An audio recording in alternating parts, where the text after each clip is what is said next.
honorable heads of state, prime ministers, first ladies, distinguished participants from 150 nations and all sectors of the society, representing governments, industries, NGOs, faith-based organizations, women, youth, academia, artists, and media. It's my great honor and privilege to share a few words with you on this historic occasion of the Rally of Hope to support the heavenly unified Korea through interdependence, mutual prosperity, and universal values. Furthermore, I'd like to offer heartfelt words of gratitude to Dr. Hakja Hwan-moon for organizing this precious gathering. For the past 7 years, Dr. Moon has devoted ceaseless efforts to bring together stakeholders from all realms of society to seek innovative ways to build a world of peace and to support peaceful reunification on the Korean Peninsula. Her sincere efforts aimed at furthering the cause of peace have led to successful hosting of the World Summit 2020 last February and have given much support for the declaration at the Asia-Pacific Union.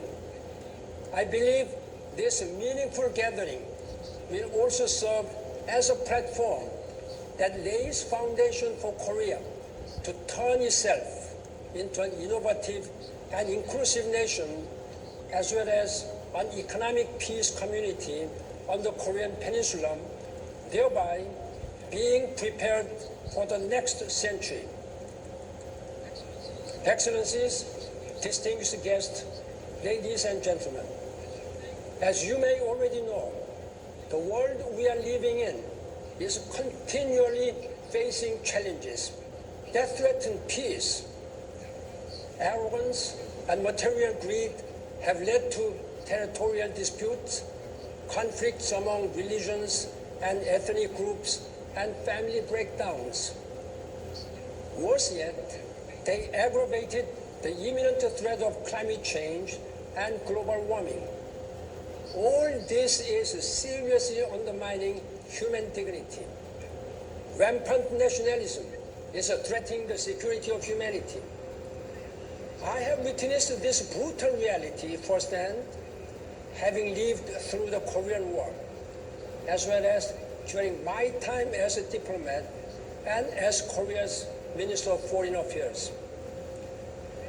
However, during my tenure as a Secretary General of the United Nations, the historic unanimous adoption by 195 nations of the Paris Agreement during the 2015 UN Climate Change Conference, COP21, became a tremendous turning point for environmental issues, particularly regarding greenhouse gas reduction. However, we are still faced with a particularly daunting set of challenges, all of which have become more pronounced by the COVID-19 pandemic. COVID-19 has indeed become a great threat to humanity.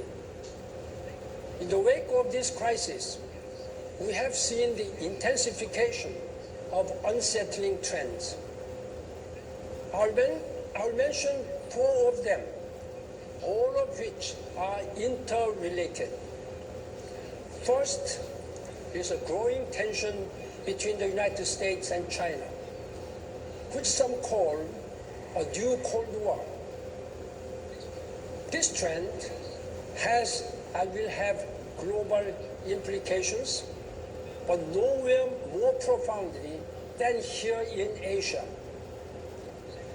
Second, nationalism and protectionism are on the rise, resulting in countries to shift away from multilateralism and international cooperation. Third, there remains the imminent threat of climate change, undermining health and security of humanity on many fronts. If we fail to unite as one world community, our very existence will be threatened. Fourth, there is a crisis in values, ethics, and social capital that underpin good governance and stable societies.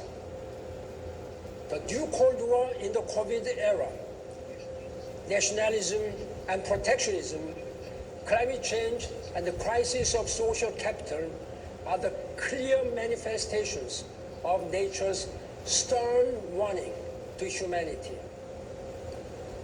We need to heed this warning and with foresight and empathy seek for practical ways to coexist with nature.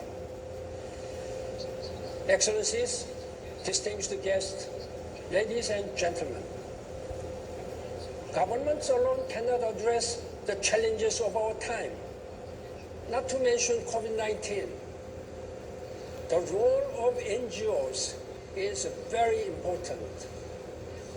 If we are to achieve our goals, such as the Sustainable Development Goals, SDGs, there should be a broad set of partnership forged particularly between government and civil society. Building partnership across a wide range of sectors is imperative if we are to build a better world.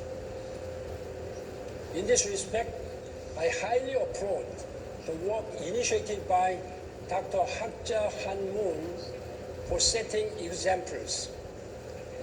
I believe that the Universal Peace Federation and its broad set of partnerships in the realms of politics, religion, academia, media, economy, arts, women and youth serve as a good model.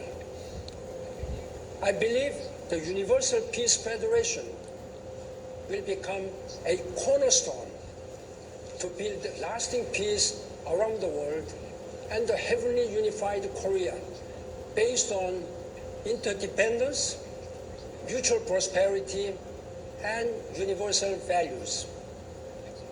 Excellencies, distinguished guests, ladies and gentlemen, peace is not an issue that is exclusive to one individual or a nation. Peace is our common wish, the long-cherished desire. I believe that lasting peace will only get stronger when government and civil society closely partner with one another. Now is the time for us to build bridges, not to erect walls. If we work together, there is no challenge that is too great, no obstacle that cannot be overcome.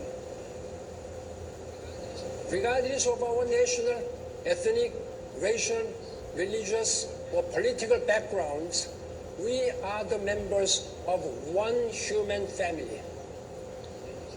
Let us respect and support one another to achieve world peace and move one step closer to peaceful reunification on the Korean Peninsula.